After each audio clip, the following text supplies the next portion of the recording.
Hello everyone. तो इस video में सबसे पहले हम लोग मॉड्यूलस फंक्शन को समझने वाले हैं कि मॉड्यूलस फंक्शन क्या होता है। तो ये बेसिकली जो है किसी भी नंबर का जीरो से डिस्टेंस बताता है नंबर लाइन पे, और साथ में ये किसी भी नेगेटिव वैल्यू, नेगेटिव वेरिएबल या फिर नेगेटिव नंबर को जो है पॉजिटिव वैल्यू, पॉजिटिव वेरिएबल में कन्वर्ट करने का काम करता है।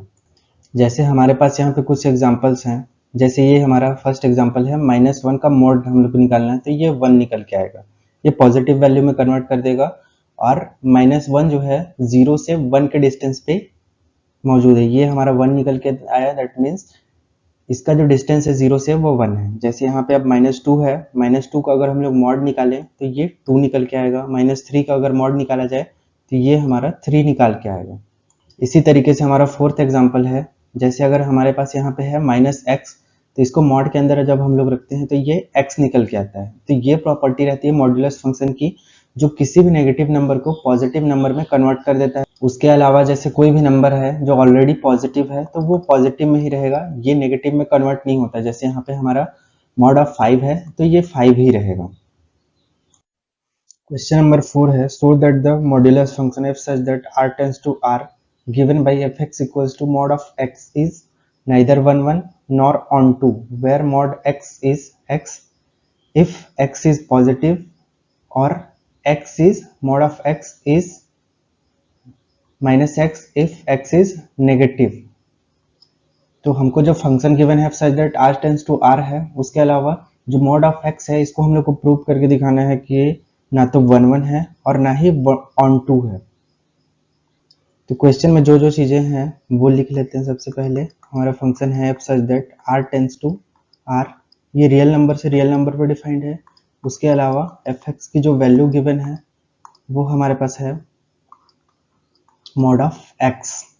तो क्वेश्चन में जो कंडीशन दी हुई है उसका मतलब ये है कि fx की वैल्यू जो रहेगी वो x हो जाएगी जब x की वैल्यू ग्रेटर देन या इक्वल टू 0 हो, और साथ में x की वैल्यू नेगेटिव होगी जब x की वैल्यू लेस देन 0 हो जाए।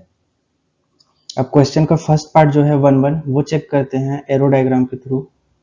ये हमारा डोमेन है, ये हमारा को डोमेन है, ये रियल नंबर पे डिफाइंड है, ये भी रियल नंबर पे डिफाइंड। हम लोग को पता है कि रियल नंबर -∞ से लेके +∞ तक के सारे नंबर्स आते हैं। तो इसमें हम लोग सबसे पहले -1 ले लेते हैं और 1 ले लेते हैं यहाँ पे। अब यहाँ पे मॉड के अंदर ये जो फंक्शन है इसके अकॉर्डिंग -1 यहाँ पे रख देते हैं। तो मॉड की जो प्रॉपर्टी होती है वो नेगेटिव वैल्यूज को पॉजिटिव वैल्यूज में कन्वर्ट कर देती है, तो ये 1 हो जाएगा।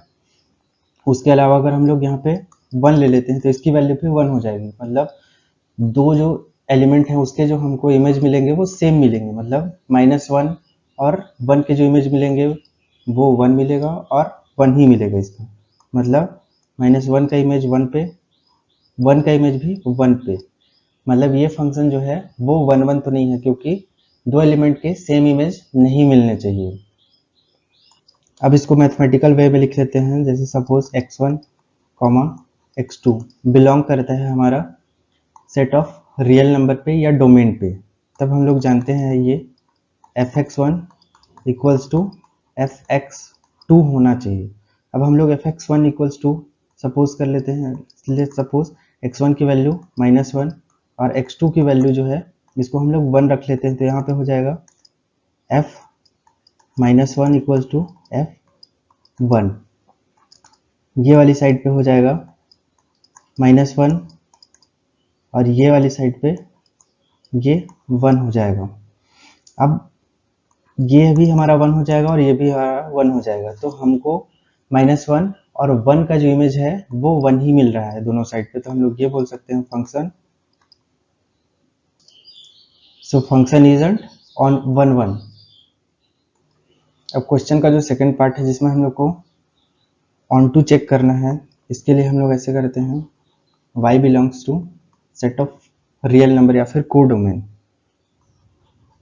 देन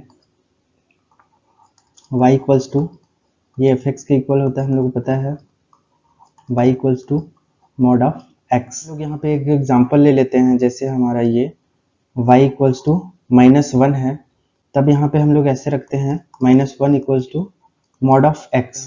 तो यहाँ पे हम लोग इस चीज को इस तरीके से लिख सकते हैं कि -1 जो है मॉड ऑफ x के इक्वल किसी भी कंडीशन में नहीं हो सकता। तो ये बोला जा सकता है